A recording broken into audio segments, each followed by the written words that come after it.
In the first assignment for the Making It Home Design Challenge, we talked a little bit about how you can find the Making It Home items in Tinkercad so you knew which kinds of things you could use to make your design.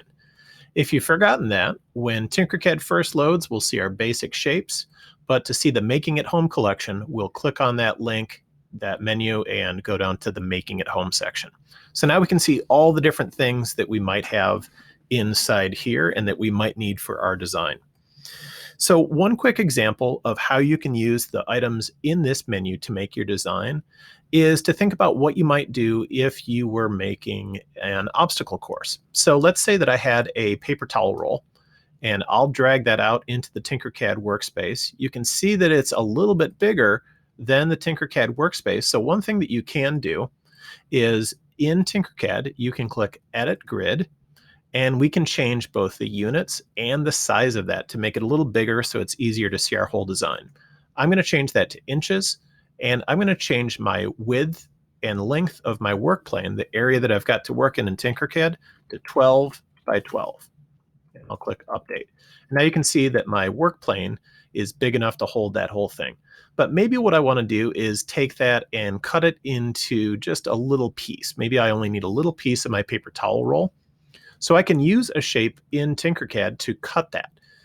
In other words, I could grab a box and I could make it a much bigger box hole, and I could move it in place there.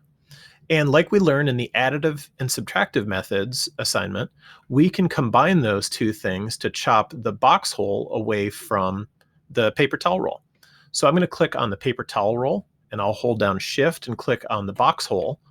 And then when I group those, just like any other object in Tinkercad, that allows me to cut that apart. So if you think that in your design you're going to use a paper towel roll and you want just a little section off the edge of it, that is one way you can do that. And you can grab this then and move it around.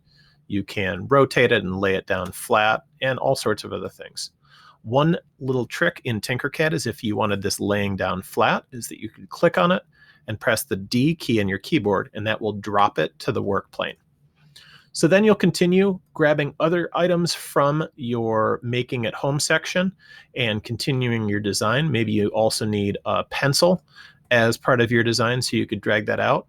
And then finally, if there are things that aren't in the Making at Home section, but are materials that you do have at home, you can definitely make those in Tinkercad as well. So for example, if you go back to the Basic Shapes menu, if you had a piece of paper and you needed to use that in your design, you could drag out a box, squish it down so that it's really thin, and then drag it out to the right size.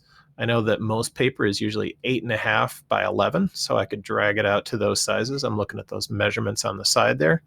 So let's see, 8.5 by 11. There we go. So I've got a piece of paper now, and I've got a pencil, and I've got a paper towel section. Now you get to decide what you're going to do with that. So that's just a little bit more about making in Tinkercad using the Making at Home section and the built-in objects.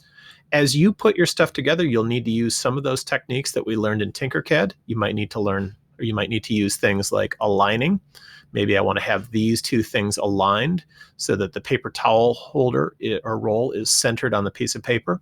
Maybe I want to click on both of those objects and select both of them. Maybe I want to use the align tools to align those things so that that paper towel roll is centered on the piece of paper. All of those techniques will help you as you work on your design. Good luck, and we can't wait to see what you design.